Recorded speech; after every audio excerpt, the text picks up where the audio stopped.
Whenever DC or Marvel Comics take a big risk on one of their established characters, I always try and make a note of it, especially when it's a little bit farther from the likes of Batman, Superman, and Wonder Woman. Now, I've been a massive fan of DC's current Sword of Azrael series that sees one-time Batman, John Paul Valley, really establish himself and even try and find some redemption for some of his past mistakes. My name is Arako Braddock, and today, let's go ahead and celebrate the conclusion of DC's phenomenal Sword of Azrael miniseries. But before we get deeper into the video, I want to go ahead and encourage you to consider subscribing to the channel and hitting that like button if you enjoy our content. And I want to go ahead and introduce DC's Sword of Azrael number 6 by sharing the solicitation text that DC wrote for the issue. Angels at War. Brielle has embraced her violent destiny as the warrior angel Sariel. Despite all of Azrael's interventions, Azrael will once more have to raise his flaming sword and gauntlets in violence to see if Brielle's soul can be saved. If it can't, Father Valley and the poor fellow's full machinations will come to pass and the world will be damned. The epic conclusion of Sword of Azrael is here. And I want to go ahead and share the creative team for this issue.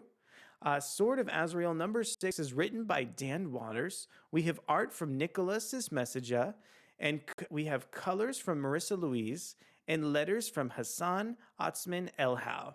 And the issue's cover is illustrated by Nikola Cizmesija. I want to go ahead and show off the gorgeous cover for Sword of Azrael number 6 right now. And it features a really kind of climactic moment showing Azrael going up against Sariel. And also, I think that the way that, Cizmesija kind of lays out and designs this cover is just absolutely wonderful. It just looks quite phenomenal, and it sets up so many of the themes of the issue even before we take a look at some of the interior pages. And I'm going to go ahead and take a look at the previous cover from the issue over from Adventures in Poor Taste for Sword of Azrael number 5, only because the new issue of the series, the preview for the issue, is not currently available yet. However, Nikola Cizmesija also drew the 5th issue of the series, so you're going to see some of the same artistic elements from both issues as well. Now, I want to talk a little bit about the just sheer ambition and character growth of the series. We've seen John Paul Valley, also known as the Azrael, go on quite the arc in this title, as Azrael has kind of risen from an unconfident, basically messenger of the Order of St. Dumas, and has since become a really confident and, engaging person. In this series, Azrael really challenges his own inner workings and has to fight against some of the programming that the Order of St. Dumas established within him. It's thrilling to see Azrael finally go ahead and break through some of the programming that the Order kind of embellished within him. And we see Azrael really come into his own at the end of the series and really establish himself as a different kind of character. There's even a new name given to Azrael towards the end of this issue that I think wonderfully fits the status quo and even teases kind of the next iteration of what we could see for the future of Azrael. There's so many kind of little moments in this issue. I love how Azrael upgrades the gear during some of the fight scenes towards the issue.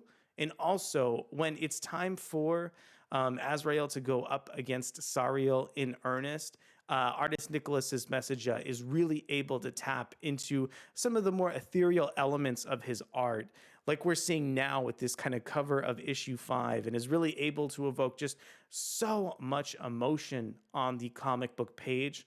I really think Cizmesija is an incredibly versatile artist because Cizmesija can kind of change between a more surreal art and can also render really slick and detailed images. Cizmesija can even take on both styles on the same page. Like, for instance, with this issue, I think that this character is drawn incredibly precisely but then on the rest of the page, we're shown like some exaggerated lines and other sequences. So it's just great with how nimble Cizmesija's art is and how much expression Cizmesija is able to imbue onto the comic book page. Man, this final fight scene with Azrael and Sariel is just so epic. Thanks to Azrael's upgraded sword, it just is such an iconic moment and a climactic kind of final couple pages that really make this miniseries seem as epic as it should have been from day one. I love how this kind of new supporting cast with Father Valley and Vengeance is also kind of fleshed out and maintained throughout the issue. I hope that DC will continue to kind of move forward with these characters. And also, man, Dan Watters has always had a moment in one of these past couple issues that have really kind of stood out and have gotten, such a strong emotional response for me that's given me the encouragement to make so many videos about this series. But kind of the final emotional note between Vengeance and Azrael was so strong for me. And I have been wanting to kind of see this arc on the Vengeance character for a long time, ever since I had the pleasure of reading, James Tynion and Guillaume March's run on the Joker. So, being able to stick around and finally see where this character is going is so incredible to see. It's such a good idea for DC to finally kind of move these titles in such a different direction here. And also, I just can't stress at how much Sword of Azrael #6 has so much character growth for Azrael as a character. So that's it for Sword of Azrael #6. I'm hoping that DC is going to continue to keep publishing the Azrael character and continue to make some really kind of fascinating decisions with Azrael. I want DC to continue to lean into this new status quo that they've delivered for John Paul Valley at the end of the issue. And goodness gracious, I hope that we see more Dan Watters and Nikola Cizmesija, if not on more Azrael titles, then on, maybe even a Batman or Superman character at DC. Just an outlet for them to have a long-running kind of DC Comics run on a really seminal character, because this creative team has accomplished something incredible here with the Sword of Azrael miniseries. Thank you guys so much for coming to check out the video. We'll be back really soon with more excellent comic book content, and I hope you have a great day. Bye.